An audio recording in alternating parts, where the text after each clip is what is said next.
L'ordre du jour appelle les questions au gouvernement.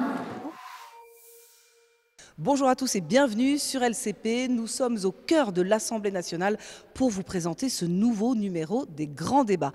Et dans cet épisode, on va s'intéresser à l'un des temps forts de l'actualité au Parlement, les questions au gouvernement. Nous sommes début janvier, un tout nouveau gouvernement vient d'être nommé sous la houlette de François Bayrou. Et pour le tout nouveau chef du gouvernement, l'urgence c'est de trouver des alliés dans une assemblée plus fragmentée que jamais pour éviter la censure. Alors François Bayrou décide pour cela de tendre la main aux socialistes, mais pour le patron du PS, Olivier Faure, le compte n'y est pas. Monsieur le Premier ministre, nous sommes dans l'opposition, mais nous avons fait un choix, celui de malgré tout rechercher un compromis. Nous avons, au cours de la semaine passée, beaucoup discuté avec vos ministres et vous-même, et chercher sur nombre de sujets qui touchent à la vie quotidienne des Français à avancer. Sur les sujets touchant à leur santé, sur les sujets touchant à leur service public, sur les jours de carence, sur tous ces sujets qui les inquiètent et sur lesquels vous êtes en partie revenus hier. Mais vous le savez, la clé de voûte de cette discussion, c'est la réforme des retraites. Cette réforme qui est restée comme une blessure à la fois sociale et démocratique pour les Françaises et les Français. Et donc, vous savez, ce départ va être progressivement repoussé à 64 ans. Ce sont les classes populaires, les femmes, les personnes avec des carrières longues, hachées, pénibles, qui seront les premières pénalisées. Vous avez annoncé vous-même hier que cette réforme pouvait être, je cite, plus juste. Voilà donc un point d'accord entre nous. Car pour nous, cette réforme est terriblement injuste. Vous avez annoncé, et c'est un premier pas, une conférence sociale, et celle-ci doit être maintenant transparente, sincère, où tout soit mis sur la table, âge légal, durée de cotisation, pénibilité, carrière des femmes, source de financement, et elle ne peut pas se clore, je le dis, elle ne peut pas se clore par un accord ou le retour à la réforme de 2023. Pour nous, socialistes, le statu quo n'est pas possible. C'est pourquoi, même dans le cas où syndicats et patronat ne trouveraient pas d'accord, il reviendra alors à la démocratie parlementaire de s'exprimer. Le Parlement doit avoir dans ce cas le dernier mot. Voilà notre position. Elle est claire, elle est publique. Monsieur le Premier ministre, à ce stade, le compte n'y est pas et vous savez que cette question conditionne notre réponse demain à une motion de censure qui a été déposée et à laquelle nous répondrons en fonction de notre réponse. Merci. Nous avons fait, en effet, nous avons pris le temps et fait l'effort réciproque de regarder ensemble s'il était possible de progresser dans le cadre des relations qui existent entre les différents groupes de cette Assemblée et le gouvernement. Il y a un premier cercle des groupes qui participent au gouvernement. Il y a un cercle défini par eux-mêmes comme ceux qui sont radicalement opposés à la démarche du gouvernement. Et il y a un deuxième cercle intermédiaire qui est ceux qui sont dans l'opposition et qui cependant décident de saisir toutes les possibilités de progression. C'est dans ce cadre que nous avons discuté. Et il y a beaucoup de sujets de discussion que nous avons abordés, par exemple l'évolution de l'ONDAM, du budget santé, qui forcément a des conséquences sur les hôpitaux, par exemple. Sur la réforme des retraites, nous avons décidé de demander aux partenaires sociaux, au gouvernement qui a la responsabilité de l'emploi public, de se réunir pour examiner les voies de progression qui avaient été identifiées après la réforme que Elisabeth Borne a conduite, après tant d'autres gouvernements, sur lesquels je signale seulement que votre groupe ou votre courant de pensée s'étant opposé aux réformes précédentes n'est jamais revenu sur ces réformes précédentes. Parce que la réalité s'impose à nous tous. Alors je vais vous répondre clairement. La réunion de cette conférence sociale, cette réunion va nous le croyons, permettre de déboucher sur un accord. Nous le croyons parce que nous croyons, je crois, et je crois que vous croyez aussi, à la capacité des partenaires sociaux à progresser. Ils y sont déterminés et c'est un des piliers du socle de la démocratie française, la démocratie sociale. J'atteste dans les conversations qu'ils ont avec moi qu'ils sont déterminés à avancer. Ils ont eux aussi identifié des marges de succès. Il y aura donc 3 possibilités. La première possibilité, c'est qu'un accord se dégage. Naturellement, il fera l'objet d'un texte soumis au Parlement, à l'Assemblée nationale et au Sénat. S'il n'y a aucune sorte d'accord, c'est la réforme précédente qui continuera à s'imposer. Laissez-moi. Excusez-moi. Excusez-moi. C'est la moindre des choses. Mais il peut se produire, et il est peut-être probable qu'il se produise une situation dans laquelle des marges de progression, de mouvement, de changement, d'adaptation auront été identifiées sans qu'il y ait un accord général. Si c'est le cas, nous proposerons un texte qui reprendra ces adaptations et ces progrès et nous le soumettrons à l'Assemblée. Il n'y a rien de plus simple, de plus clair et de plus franc. Il n'y a aucune possibilité. Il n'y a aucune possibilité pour que nous considérions. Il n'y a aucune possibilité pour que nous considérions à l'avance que les partenaires sociaux sont incapables de progression. Je crois exactement le contraire. Et donc je prends l'engagement devant vous que si nous identifions des changements possibles et positifs sur lesquels il est possible de discerner des progrès, nous les présenterons au Parlement dans un projet de loi. C'est un mot qui va mettre le feu aux poudres et enflammer l'hémicycle. Submersion. Sur un plateau de télévision, François Bayrou évoque un sentiment de submersion migratoire, dit-il, provoquant immédiatement l'indignation de toute la gauche et mettant ainsi à mal l'accord conclu avec les socialistes pour ne pas censurer le gouvernement. Monsieur le Premier ministre, submersion, ce mot est celui de l'extrême droite partout en Europe et dans le monde, un mot qui blesse autant qu'il ment. Choisissez-vous vos mots par hasard ou les avez-vous sciemment empruntés à l'extrême droite dont vous prétendez ne plus jamais vouloir dépendre? Et que dire de ceux de votre ministre de l'Intérieur ou de votre ministre de la Justice? Et d'abord, de qui parlez-vous? De ces jeunes migrants devenus majeurs, privés de papiers alors qu'ils sont en apprentissage? De cette jeune Lyrie à Rouen? De ces femmes qui s'occupent de nos enfants, de nos parents? De celles et de ceux qui travaillent dans nos hôpitaux, dans nos EHPAD, dans nos crèches? Parlez-vous de ces hommes et de ces femmes dans les cuisines de nos restaurants, sur nos chantiers, dans nos usines, comme le rappelait le MEDEF ou la CPME, de ces travailleurs sans papier et qui pourtant, pour beaucoup, payent leurs impôts, perdent leurs cotisations, payent nos retraites, de ces vies arrachées à leur pays, à leur famille, par les guerres, les persécutions ou la misère. Monsieur le Premier ministre, la question migratoire est une affaire trop sérieuse. Et elle est sérieuse pour les Français, pour s'en laisser dicter les termes par l'extrême droite. Et ce débat mérite mieux que cette funeste coalition de l'ignorance, des préjugés et de l'opportunisme au prix de tous nos principes républicains. Tout plutôt que cet ordre qui prend ses pouvoirs dans la haine de l'autre. Tout plutôt que la corruption de nos principes. En républicain, dans la fidélité à votre famille politique, les démocrates chrétiens, je vous appelle au sursaut. Monsieur le Premier ministre, je vous demande d'être clair. Maintenez-vous ce mot de submersion? Cette émission et le passage que vous indiquez étaient fondés sur la situation à Mayotte. Et donc, quiconque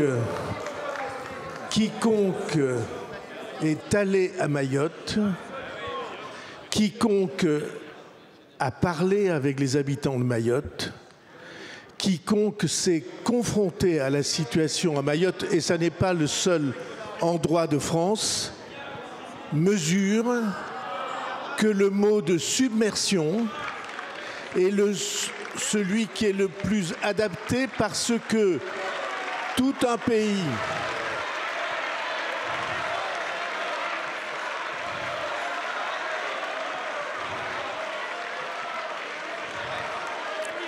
toute une communauté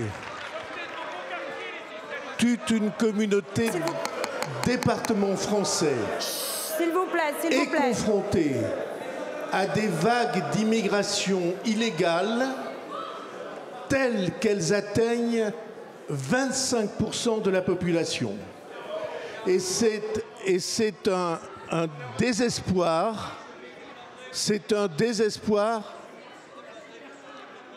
qui peut dire que ce n'est pas vrai? Qui parmi nous ne peut dire que ce n'est pas vrai? Et donc, ce ne sont pas les mots, Monsieur le Président Vallaud, qui sont choquants, c'est les réalités. Et ces réalités-là,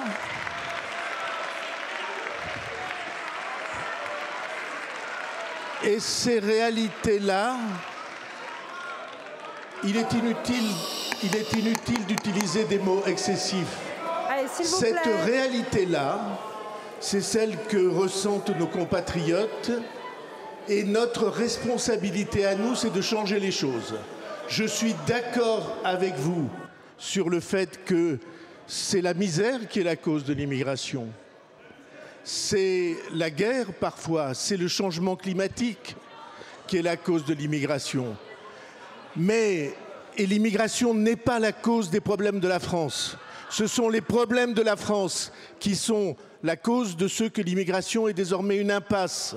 Parce qu'il n'y a pas d'intégration comme nous le voulons, par le travail, par la langue et par les principes. Notre responsabilité à nous, notre responsabilité partagée, quels que soient les bancs, c'est de changer la situation du pays et de sortir d'une situation qui nous conduit à des vagues de xénophobie qui sont pour nous, républicains, insupportables.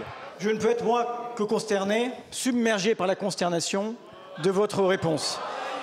Et écoutez cette phrase de Rousseau, la domination même est servile quand elle tient à l'opinion, car tu dépends des préjugés de ceux que tu gouvernes par les préjugés. Si vous gouvernez avec les préjugés de l'extrême droite, nous finirons gouvernés par l'extrême droite et vous en aurez été le complice. Merci beaucoup. Monsieur le Premier ministre. Monsieur le Président Vallaud, les préjugés sont nourris par le réel.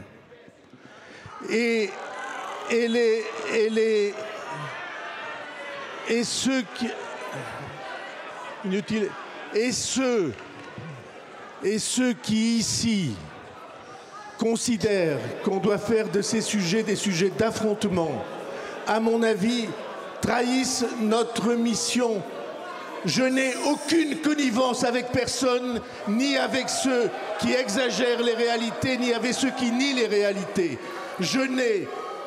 Nous sommes engagés au service des Français pour résoudre les problèmes qui se posent, non pas pour les nier, non pas pour les exagérer, mais pour leur apporter des réponses. C'est notre responsabilité de républicains. Malgré la polémique, les socialistes décideront de ne pas censurer le gouvernement. Le budget sera finalement adopté. Autre fait marquant de l'actualité, le 20 janvier, Donald Trump prête serment lors d'une cérémonie d'investiture au Capitole à Washington. Le lendemain, au Palais Bourbon, les députés font part de leurs vives inquiétudes quant au projet du président américain et appellent l'Europe à être à la hauteur. Hier, Donald Trump a été investi président des États-Unis. Son retour à la Maison-Blanche marque pour nous, Français et Européens, une ère d'instabilité politique et d'incertitude vis-à-vis de ce grand pays allié. Les États-Unis sont un allié et un partenaire de l'Europe et de la France, mais dans le contexte que nous connaissons, il est difficile de considérer qu'il s'agit d'un partenaire fiable, constant et loyal. Nos relations commerciales avec les États-Unis, notre défense militaire, notre souveraineté numérique, l'intégrité de nos processus démocratiques, beaucoup d'enjeux sont en question pour la vie des Européens. Face au réveil des puissances, l'Europe ne peut pas s'affaiblir. Plus que cela, plus que jamais, nous devons affirmer la souveraineté européenne. Nous avons besoin d'une deuxième assurance vie militaire, en plus de l'OTAN, qui serait une vraie défense européenne. Nous avons besoin de faire respecter les règles vis-à-vis des géants du numérique. Nous avons besoin de sortir de la naïveté commerciale vis-à-vis de la Chine et des États-Unis. Et nous devons aussi redevenir un continent d'innovation, une puissance économique. Cette souveraineté en matière industrielle, énergétique ou encore agricole, nous la réussirons que tous ensemble à 27. Alors que demain nous célébrons le jour de l'amitié franco-allemande, j'ai plus que jamais la conviction que cette réaffirmation de notre puissance européenne passe par un moteur franco-allemand qui retrouve de l'ambition pour une souveraineté européenne. Monsieur le ministre, quelles initiatives peut-on prendre en France avec notre partenaire allemand pour relancer l'Europe? Je vous remercie. Je vous remercie pour votre question. Vous le savez, la France porte un agenda de renforcement de la souveraineté européenne qui est essentiel pour défendre ensemble nos intérêts dans un monde où nous faisons face au retour de la force. Depuis 2017, grâce à l'impulsion donnée par le président de la République dans son discours de la Sorbonne, nous nous sommes dotés d'instruments européens pour lutter contre les pressions commerciales, développer notre industrie de défense, protéger notre souveraineté numérique et mener de front la double transition numérique et environnementale. Le couple franco-allemand reste incontournable pour faire avancer l'Europe et vous avez raison de le dire. Le président de la République recevra d'ailleurs le chancelier mercredi pour préparer ensemble le Conseil européen informel du 3 février. Nous avons la volonté, avec nos partenaires allemands, de développer notre politique industrielle, de provoquer un choc de compétitivité et de renforcer notre défense. Ce moteur franco-allemand n'est pas exclusif. Nous travaillons notamment avec la Pologne dans le cadre du format de Weimar. Je vous ai dit que nous avions les outils pour agir. Il s'agit maintenant que l'Europe les emploie et s'affirme comme la puissance stratégique qu'elle est. Les frontières de l'Europe ne sont pas négociables, pas plus que l'intégrité de nos processus électoraux. Vous l'avez compris, le renforcement de la dynamique franco-allemande va se poursuivre et vous y prenez vous-même toute votre part à travers l'Assemblée parlementaire franco-allemande. Alors que François Bayrou échappe à la censure, une affaire le rattrape. Le Premier ministre est interpellé sur le scandale révélé à Notre-Dame de Bétharram où, pendant des décennies, des dizaines et des dizaines d'enfants ont subi des violences physiques et des viols. Monsieur le Premier ministre, pourquoi n'avez-vous pas protégé les élèves de l'école Notre-Dame de Bétharram victimes de violences pédocriminelles? 112 d'entre eux ont déjà déposé plainte pour dénoncer les agressions sexuelles, les violences physiques et les viols dont ils ont été victimes au sein de cet établissement privé catholique béarnais par au moins 14 agresseurs des années 50 au début des années 2010. Père d'élèves scolarisés dans l'établissement, époux d'une professeure de Bétharram, président du conseil départemental, 20 ans député de la circonscription, ancien ministre de l'Éducation nationale, saisi à de multiples reprises de ces violences, vous avez toujours affirmé n'avoir rien su, rien vu, rien entendu. La chronologie reconstituée par Mediapart, Le Monde et la presse locale vous contredit pourtant entièrement. En 1996, ministre de l'Éducation, vous vous rendez sur place pour soutenir l'établissement après le dépôt par des parents d'élèves d'une première plainte pour violence sur leur enfant. En 1998, vous tentez d'obtenir à des fins personnelles des informations pourtant couvertes par le secret de l'instruction auprès du juge saisi du dossier d'un élève victime de viol. Ainsi, depuis le milieu des années 90, vous saviez, et alors que vos fonctions successives vous permettaient de protéger ces enfants, pendant 30 ans, vous avez choisi l'omerta. Vous êtes aujourd'hui Premier ministre. Comment expliquez-vous votre conduite aux Français?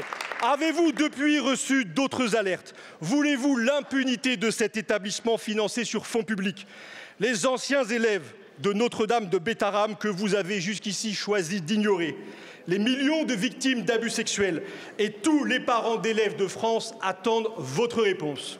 Mesdames et messieurs les députés, monsieur le député, la méthode est maintenant très bien connue des Français. Ils l'ont éprouvée à de très nombreuses reprises. Dès que quelqu'un occupe des responsabilités, on s'ingénie à inventer de toutes pièces des scandales dont le rebond sera naturellement recherché. De sorte que si on ne répond pas et qu'on se tait, on est coupable. Et si on répond et qu'on dément, on est immédiatement mis en accusation. Ce que je fais, j'explique ce dont il s'agit. D'abord, mes premières pensées, c'est pour les personnes, les hommes ou les garçons qui ont été en souffrance dans ces affaires-là. Et à eux, j'adresse ma sympathie, pas à ceux qui l'exploitent.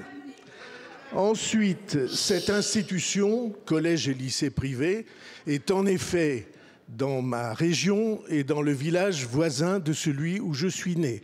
Et en effet, mes enfants y ont été scolarisés. Et on dit, c'est un établissement tout le monde connaît des établissements de cet ordre, qui a la réputation d'être strict et dont on disait, si tu n'es pas sage ou si tu ne travailles pas, on te scolarisera dans cet établissement. Et donc, mes enfants y ont été scolarisés et les accusateurs disent qu'ils ne pouvaient pas ignorer. Alors j'affirme que je n'ai jamais été informé de quoi que ce soit de violence ou de violence a fortiori sexuelle, jamais, et j'ai deux preuves pour cela.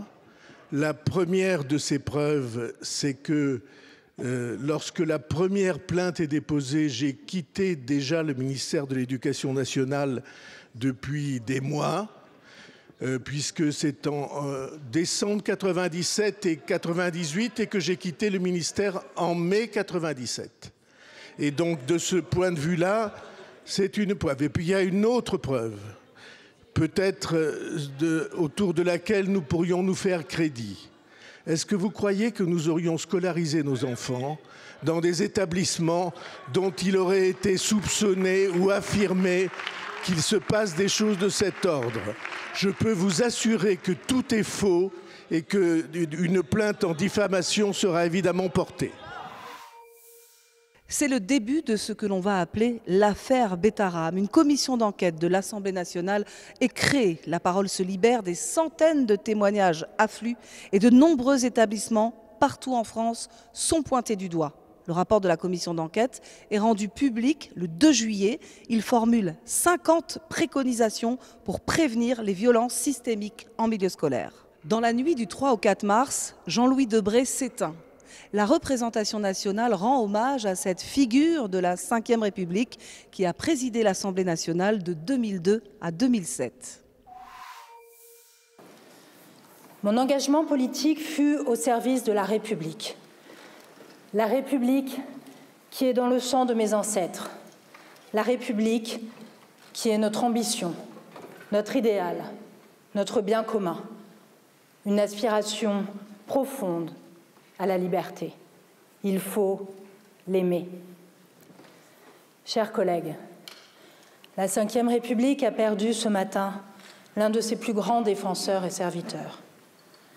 Issu d'une famille illustre, député, ministre, président de l'Assemblée nationale, président du Conseil constitutionnel, sa carrière fut en tout point exceptionnelle. C'est d'abord vers les prétoires qu'elle se tourna. Après une capacité puis une thèse en droit, Jean-Louis Debré devint, en effet, en 1971, assistant à la faculté de droit de Paris, puis magistrat, et juge d'instruction.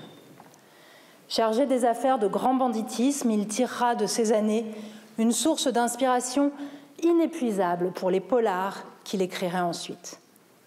Mais revenons en arrière, en 1967. Jean-Louis Debré a 23 ans et une rencontre va changer sa vie. Il fait alors la connaissance de Jacques Chirac, mon Chirac, comme il l'appelait affectueusement. Ainsi naquit une amitié personnelle, marquée par une fidélité politique indéfectible. Du ministère de l'Agriculture en 1973, au soir de la vie du président Chirac, lorsque Jean-Louis Debré lui remontait le moral dans les bars du 6e arrondissement, les deux hommes furent toujours liés, toujours alliés. C'est donc par Jacques Chirac que Jean-Louis Debré entre en politique, comme conseiller en cabinet, puis comme député de l'Eure en 1986. Ses mandats nationaux se doublent alors de mandats locaux, notamment comme maire d'Évreux de 2001 à 2007. C'est cependant à l'Assemblée, ici même, depuis ce même perchoir, que Jean-Louis Debré aura connu, selon ses mots, 5 ans de bonheur absolu. Président malicieux, Jean-Louis Debré était surtout un président rigoureux, amoureux de cette institution dont il fut l'élève et l'architecte. Cette histoire d'amour commence tôt. Lorsqu'enfant, il accompagnait son père au Palais Bourbon. Il en profitait alors pour faire du patin à roulettes dans les couloirs, à la grande frayeur des huissiers. Président de l'Assemblée nationale, il en connaissait tous les rouages, tous les passages, tous les secrets. Mais surtout, il connaissait l'essence de sa fonction de président, celle d'être impartial pour, selon ses mots, incarner l'Assemblée dans toutes ses composantes et être le protecteur des droits de l'opposition. Estimé et respecté, bien au-delà de son propre camp, il fut ainsi reconnu pour ce qu'il était, un homme droit, intègre, attaché au pluralisme républicain. Il était aussi et surtout un politique qui aimait les gens et qui s'intéressait à eux, un homme simple, un homme bien, qui avait l'art du lien. Je peux en témoigner, puisqu'il fut toujours avec moi d'une grande bienveillance et d'un soutien indéfectible. Comme nombre d'entre vous, je le croisais souvent ici, à l'Assemblée, lorsqu'il arpentait les couloirs en guide passionné, se faisant auprès du jeune public autant conteur que passeur. Jean-Louis Debré, c'était donc un homme de cœur, mais c'était aussi un homme d'esprit et d'humour. À l'Assemblée même, il se permit quelques facéties. À la boutique dont il eut l'idée, il avait même dessiné et designé des peignoirs floqués du slogan « Mouillez-vous avec les politiques » ou des tabliers estampillés « Cuisine électorale ». En 2007, après 5 années de bonheur à l'Assemblée, Jacques Chirac le nomma à la présidence du Conseil constitutionnel. Jean-Louis Debré fit alors entrer la rue de Montpensier dans une nouvelle ère. Il fut le président de la QPC, fit grandir cette réforme, ouvrit aussi les portes du Conseil constitutionnel aux avocats et aux justiciables. Sous sa présidence, le Conseil devint pleinement, selon ses mots, le bouclier qui préserve de toute atteinte à des droits et libertés. En 2016, quittant la rue de Montpensier, il poursuivit l'autre grand fil rouge de sa vie, l'écriture. Encore ces derniers mois, il sillonnait la France pour jouer avec sa compagne Valérie Borchner, une pièce consacrée à ces femmes qui ont réveillé la France. Il y mettait en lumière des pionnières et des premières, comme Sand, Colette ou Yourcenar. Ce fut un honneur pour nous de lui avoir permis de jouer sa propre pièce, ici, en 2022, dans la Galerie des Fêtes. Mesdames et messieurs, mes chers collègues, Jean-Louis Debré était un amoureux de la République, un amoureux d'une République qu'il voulait libre et laïque, qu'il voulait ardente, vibrante, vivante. Un amoureux de ces Mariannes auxquelles il était si attaché.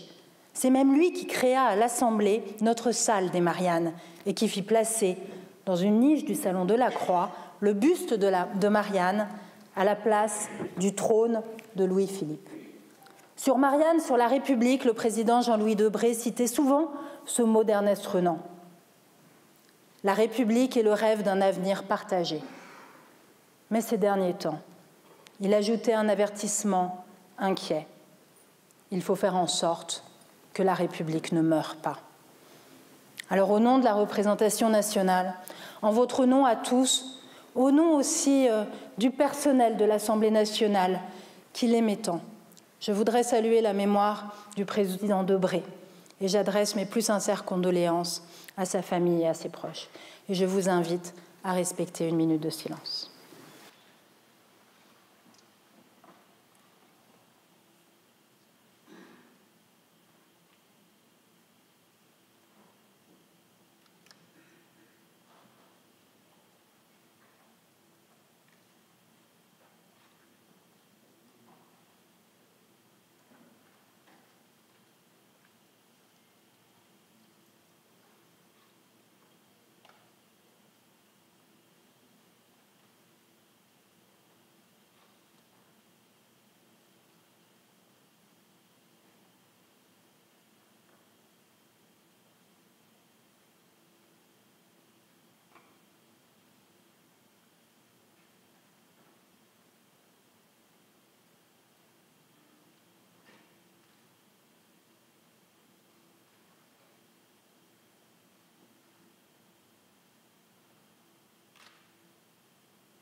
Je vous remercie.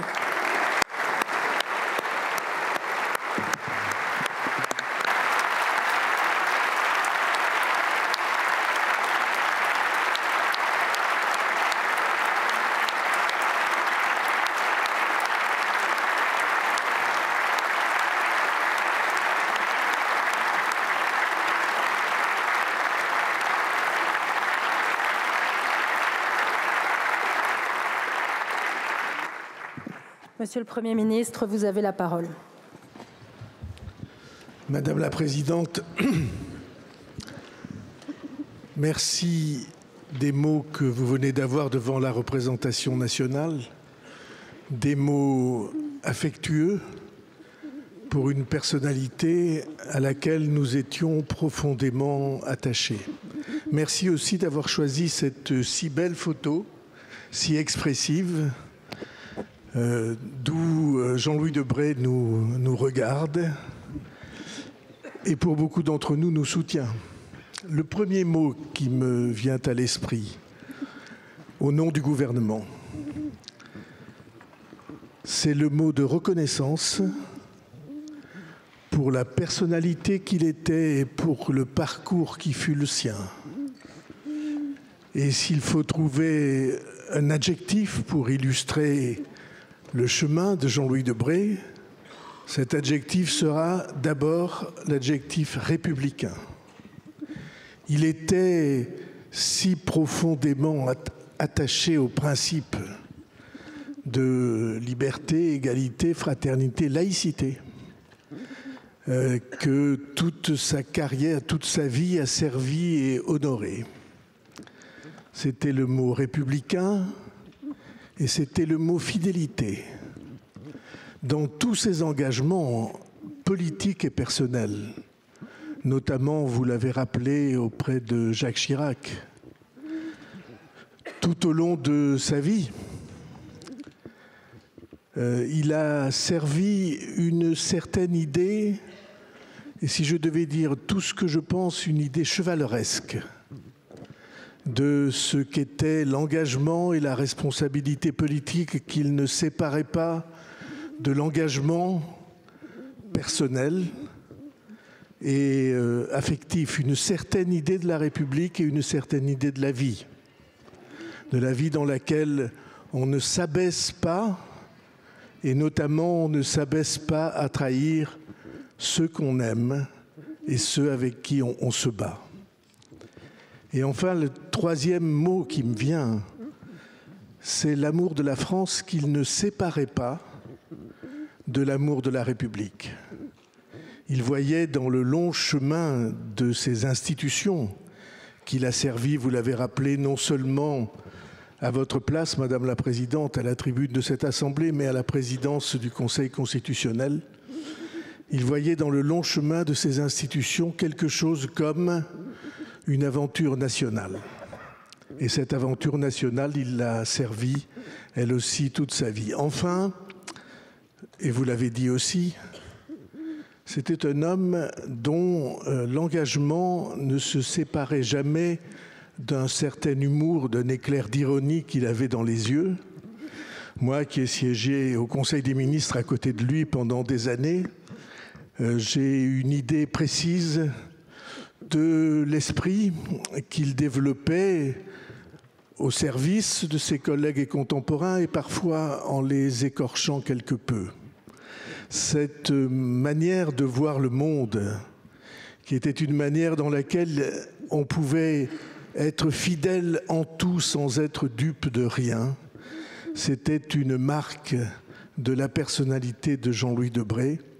Je veux dire simplement que cet homme nous manquera, sa fidélité sera un modèle et son humour sera aussi pour nous une leçon de vie. Je vous remercie. Retour maintenant sur une décision de justice aux conséquences politiques fortes. Le 31 mars, Marine Le Pen est condamnée en première instance à 5 ans d'inéligibilité avec exécution provisoire. C'est ce mécanisme judiciaire qui crée la polémique, car il permet une exécution immédiate de la peine avant même que l'affaire ne soit réexaminée en appel. Le lendemain, lors de la séance de questions au gouvernement, les plus fidèles lieutenants de Marine Le Pen vont monter au créneau pour dénoncer une justice politisée. Le général de Gaulle l'avait dit, en France, la seule et unique Cour suprême, c'est le peuple. La vérité, hélas, c'est que jamais l'oligarchie n'a accepté que le peuple décide ni ne vote. Le système ne respecte que les urnes qui confortent son pouvoir, mais renie les suffrages qui lui déplaisent. Voilà qu'un carteron de procureurs et de juges prétend sortir du droit pour exercer la vendetta du système contre son seul opposant, le Rassemblement national, et contre sa principale incarnation, Marine Le Pen. Il y a des tyrannies qui enferment leurs opposants. Il y a désormais des juges tyrans qui exécutent l'état de droit en place publique. Voilà les magistrats qui refusent à Marine Le Pen le droit effectif à l'appel, à la présomption d'innocence qu'elle confère. Voilà des magistrats qui refusent à Marine Le Pen d'être candidate en appliquant l'esprit d'une loi postérieure aux faits reprochés. Voilà des magistrats qui criminalisent le droit à la défense, aggravant une peine, car Marine Le Pen avait le seul tort de faire valoir son innocence. Voilà des magistrats qui laissent envoyer hier à toute la presse parisienne et à nos adversaires le jugement que nos avocats n'ont eu que ce matin. Voilà des magistrats qui, dans ce jugement, avouent que la candidature, l'élection de Marine Le Pen serait un trouble à l'ordre public. Voilà finalement des magistrats qui appliquent la promesse du syndicat de la magistrature, celle de faire barrage par tous les moyens, les pires moyens, à Marine Le Pen. Le groupe Rassemblement National ne vous laissera pas voler l'élection présidentielle comme vous avez volé des dizaines de sièges lors des dernières législatives. Aucun député du Rassemblement National ne laissera diffamer celle qui incarne l'espérance du peuple de France, Marine Le Pen. Alors, monsieur le Premier ministre, de quoi est accusée Marine Le Pen, sinon de pouvoir vaincre ce système ? Hier, une décision politico-judiciaire a interdit à la favorite de l'élection présidentielle de se présenter au suffrage des Français, traduisant la volonté ouvertement revendiquée par la juge en charge. Alors, dans une démocratie normale, interjeter appel, ce qui a été fait aujourd'hui même à midi, annule la décision de première instance et rétablit à tout justiciable la présomption d'innocence. Cela vaut donc pour tout le monde, sauf pour Marine Le Pen. 4 ans de prison, dont 2 fermes. Quand un ancien magistrat qui prostituait sa fille de 13 ans s'en tire, lui, avec 3 ans avec sursis. Est-ce de la justice ? Pas d'enrichissement personnel, pas de corruption, incapable de la moindre récidive puisqu'elle n'est ni présidente de parti, ni députée européenne. Marine Le Pen est aujourd'hui condamnée parce qu'elle est Marine Le Pen. Entre 2 déclarations d'amour à l'ancienne candidate d'extrême gauche Eva Joly, Madame de Pertuis explique même que le seul fait de se défendre et d'exercer son droit fondamental est un motif de condamnation à l'exécution provisoire. Elle ajoute que la seule candidature de Marine Le Pen devant les Français constituerait, je cite, un trouble à l'ordre public, oubliant peut-être qu'elle doit rendre sa décision au nom du peuple. L'état de droit est bafoué, les recours effectifs sont anéantis. La liberté des électeurs, pourtant rappelée la semaine dernière par le Conseil constitutionnel, est annihilée. Mes chers collègues, Êtes-vous devenus déraisonnables? Ne voyez-vous pas ce que cela veut dire? Ne voyez-vous pas ce qu'il se passe? Ça n'est plus de la justice, c'est de la politique. Alors, à ceux qui désespèrent, comme à ceux qui croient nous abattre, ne soyez certains que d'une seule chose, cette attaque est un moteur supplémentaire dans notre combat pour la France et les Français. Alors ma question, Monsieur le Premier ministre, est la suivante. Quelle sera la légitimité du président élu lors de cette élection, lorsqu'une décision d'appel relaxera Marine Le Pen? Et à ce moment-là, Monsieur Bayrou, que restera-t-il de la démocratie? La France, seul pays où pour gouverner il faut avoir perdu les élections, s'abîme à l'international en laissant s'abîmer notre état de droit. Craignant le jugement du peuple, certains se rassurent par celui de magistrats politisés. Sous le regard du monde entier, sous le regard de démocratie authentique, la France est observée. Ses dirigeants et peuples du monde nous disent « on vous voit, on vous regarde, on vous voit ».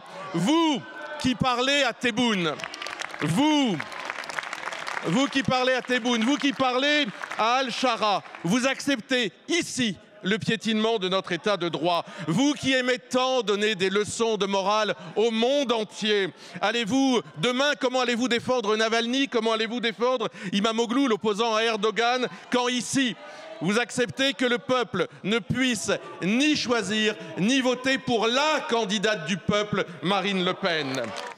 Hier, en effet, une décision de justice importante a été rendue. Elle concerne Madame la Présidente Le Pen comme de nombreux membres du Rassemblement national. Nous avons à constater 10 jours, vous le savez, pour que l'ensemble des personnes qui le voudraient puissent interjeter appel.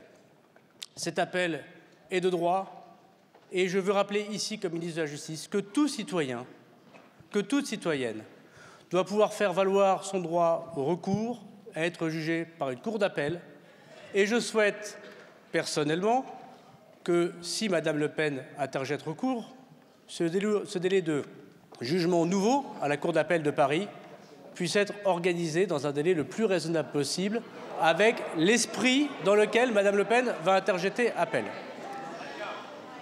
Il appartiendra à la Cour d'appel de Paris, parfaitement indépendante dans son organisation, de fixer la date de cet appel. Je veux vous dire, monsieur le député, que dans votre question, vous avez peut-être commis, si vous le permettez, il y avait du brouillage, je n'ai pas tout entendu, 2 erreurs.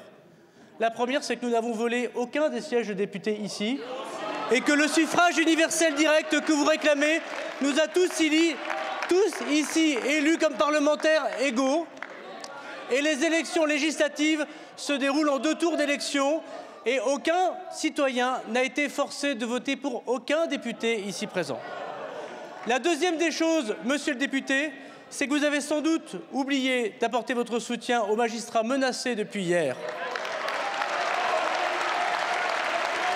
Et qu'en démocratie, il est inacceptable que des personnes puissent menacer physiquement des magistrats. Il me semble que quand on réclame l'état de droit, ça vaut pour tous les magistrats libres et indépendants de ce pays. Gérald Darmanin a-t-il été entendu? En tout cas, le soir même, dans un communiqué, la Cour d'appel de Paris explique qu'elle rendra une décision à l'été 2026. Mais de son côté, Éric Ciotti, lui, compte bien supprimer cette exécution provisoire pour les peines d'inéligibilité. La France est-elle encore une démocratie? Beaucoup de nos compatriotes se posent aujourd'hui avec gravité cette question face aux coups de boutoir répétés portés à nos principes fondamentaux. Le candidat de l'opposition, largement favori de l'élection présidentielle de 2017, François Fillon, éliminé. La chaîne de télévision la plus populaire de la TNT, rayée de la carte. Et aujourd'hui, la candidate donnée gagnant par tous les sondages pour l'élection présidentielle de 2027,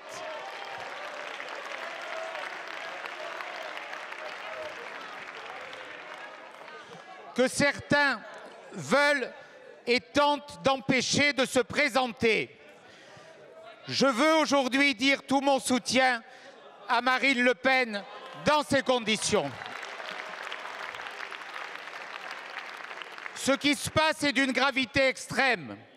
Alors que le pouvoir exécutif n'exécute plus rien, alors que le pouvoir législatif ne légifère sur rien, nous observons la prise de pouvoir de l'autorité judiciaire. Le gouvernement des juges s'installe contre le peuple souverain. D'éminents juristes, pourtant opposés à Marine Le Pen, ont fait entendre leur inquiétude. L'exécution provisoire installe une peine de mort politique. Monsieur le Premier ministre, notre groupe portera donc dans sa niche de juin une proposition de loi pour supprimer l'exécution provisoire pour les peines d'inéligibilité. Je ne veux pas laisser dire ici que notre démocratie serait mise à mal par l'autorité judiciaire. Ce n'est pas vrai. Et je veux, Monsieur le Président Ciotti, après m'être exprimé beaucoup et souvent sur le sujet que vous avez vous-même évoqué depuis longtemps et à chaque occasion, je veux simplement dire que la répartition des rôles que vous avez vous-même rappelé dans votre question entre les différentes autorités de la République, législative, exécutive, judiciaire, autorité judiciaire, cette répartition des rôles est claire. La loi à partir de laquelle les juges ont pris leur décision a été votée par le Parlement de la République. Je pense qu'il y a des questions à se poser, je l'ai fait moi-même. Mais dès cet instant, dès que nous prenons acte de cette répartition des rôles qui font l'équilibre d'une démocratie et de la République, alors la démarche est très simple. Vous annoncez que vous allez déposer une proposition de loi. Cette proposition de loi, elle sera examinée par le Parlement dans ces deux chambres et c'est le Parlement qui décidera si oui ou non il convient de toucher à l'écriture de la loi, à partir de quelle écriture les magistrats jugent. Une autre décision de justice a animé l'hémicycle, celle qui a stoppé net le chantier de l'A69 reliant Toulouse à Castres. Le tribunal administratif de Toulouse a estimé que les bénéfices attendus du projet n'étaient pas suffisants pour justifier les atteintes à l'environnement. Monsieur le Premier ministre, le tribunal administratif de Toulouse a jugé que l'A69 ne répondait pas à une raison impérative d'intérêt public majeur selon l'article 411.1 et 2, précisé par décret en Conseil d'État, signé par Madame Borne, Première ministre, Christophe Béchu, ministre de la Transition écologique, Éric Dupond-Moretti, ministre de la Justice, Marc Fesneau, Agriculture et Hervé Berville. C'est une victoire du droit face aux faits accomplis et une reconnaissance des arguments incontestables portés de longue date par les associations, les scientifiques et les citoyens mobilisés. Ce jugement, votre gouvernement le conteste à grand renfort de déclarations irresponsables de la ministre de la Transition écologique et du ministre des Transports qui, en plus, demandent la poursuite du chantier au mépris de la justice et du principe de l'état de droit. Leurs arguments, un coût pour le contribuable et un chantier déjà bien avancé. Mais ce n'est pas la justice qui met le contribuable en difficulté, c'est votre aveuglement à poursuivre ce projet. Malgré ses incohérences économiques, ses aberrations sociales, sa dette environnementale et son montage juridique hasardeux, soigneusement couvert par le secret des affaires. Monsieur le Premier ministre, respecter l'état de droit ne peut être à géométrie variable. L'A69 nous le montre. Il est grand temps de repenser les projets d'infrastructures routières et autoroutières de notre pays. Plutôt que de laisser votre gouvernement s'obstiner dans cette impasse juridique et financière, quand allez-vous enfin renoncer à ce projet mortifère et engager une véritable concertation pour des alternatives modernes de mobilité durable, justes et adaptées aux besoins des territoires, dans le Tarn comme ailleurs? Je comprends votre enthousiasme face à cette décision de justice, mais permettez-moi d'être direct. Votre victoire judiciaire est une défaite pour des milliers d'habitants du Tarn. Un projet à l'arrêt qui traverse 30 années de procédure, ayant obtenu toutes les autorisations légales et dont les 2 tiers sont déjà réalisés, c'est tout simplement absurde. Le projet de A69 n'est pas tombé du ciel. Il a été porté par toutes les collectivités locales, de gauche comme de droite. L'État fera donc appel de cette décision et demandera un sursis à exécution pour que le chantier puisse reprendre au plus vite. Non pas par obstination, mais bon sens. Un projet réalisé à plus de 70% et par respect de la volonté démocratique exprimée par ces territoires. Je vous invite à sortir des postures idéologiques. L'écologie ne peut pas être un prétexte pour condamner les territoires ruraux à l'enclavement. La transition écologique exige des infrastructures modernes et adaptées, non l'immobilisme de l'action publique. Première victime. Et l'intérêt général, c'est de terminer cette autoroute, pas de laisser un chantier béant pour satisfaire quelques militants écologistes, mais surtout extrémistes. Monsieur le ministre, cette décision est incompréhensible. Incompréhensible, car comment expliquer aux habitants du Tarn que le chantier de l'autoroute A69, alors qu'il a été déclaré d'utilité publique en 2021 par le Conseil d'État, doit s'arrêter brusquement parce qu'il ne relèverait pas d'un intérêt public suffisant en 2025 par le tribunal administratif de Toulouse. Incompréhensible que le Conseil d'État, juridiction suprême de l'ordre administratif, ait été désavoué par le tribunal administratif de Toulouse en se fondant sur les mêmes critères socio-économiques qui l'avaient conduit à valider définitivement l'utilité publique du chantier. Au regard du gain de trajet attendu, au regard de la sécurité renforcée pour les usagers, au regard du développement économique et démographique, au regard du désenclavement d'un bassin d'emploi de plus de 80 000 personnes. Incompréhensible encore, parce que cette notion d'intérêt public avait été déterminée par la représentation nationale, ici en 2019, dans le cadre de la loi d'orientation des mobilités. Incompréhensible, parce que l'intérêt public a été entériné par les élus locaux, départementaux et régionaux, dans le cadre d'un long processus démocratique de plus de 30 ans.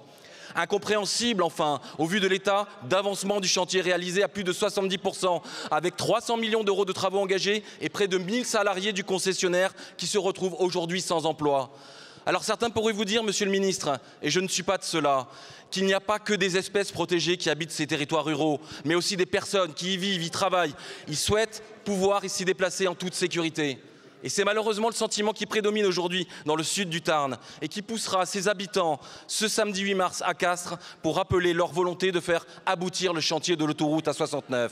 La 69 n'est pas un caprice administratif, c'est la volonté d'un territoire tout entier, la région Occitanie, le département du Tarn, les collectivités locales, les acteurs économiques.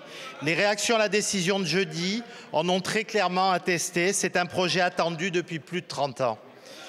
Face à la décision du tribunal, l'État fera appel, comme c'est son droit, et demandera un sursis à exécution, comme c'est son droit. Nous respectons l'État de droit, mais l'État de droit ne peut pas être l'État de l'immobilisme. L'appel est bien sûr nécessaire et le sursis en exécution doit nous permettre, nous l'espérons, de recommencer au plus vite les travaux pour ne pas laisser ce chantier à l'arrêt trop longtemps. La situation actuelle est ubuesque. Comment un tel projet déclaré d'utilité publique, ayant déjà affronté de multiples recours, 7 recours, peut-il se retrouver à l'arrêt du jour au lendemain alors que les 2/3 du projet sont réalisés? Comment faire moderniser notre réseau ferroviaire ou adapter nos territoires au changement climatique si chaque projet peut être anéanti après des années d'efforts? Nous sommes confrontés à un empilement kafkaïen de procédures qui paralysent l'action publique. Ce qui arrive à la 69 aujourd'hui menace tous nos grands projets de demain. Le droit environnemental ne peut pas être un droit contre le progrès. Il ne peut pas dresser les juges contre les élus, la technocratie contre la démocratie. C'est pourquoi nous travaillons aujourd'hui, plus que jamais, monsieur le député, à engager des réformes pour simplifier nos procédures, et cela sans renoncer à nos ambitions environnementales. Voilà pour ce florilège des questions au gouvernement de l'Assemblée nationale, temps fort ici dans l'hémicycle. Alors ça, c'était le tome 1. Je vous dis à très bientôt pour le tome 2. Ce sera dans un autre épisode. À bientôt. Ciao, ciao.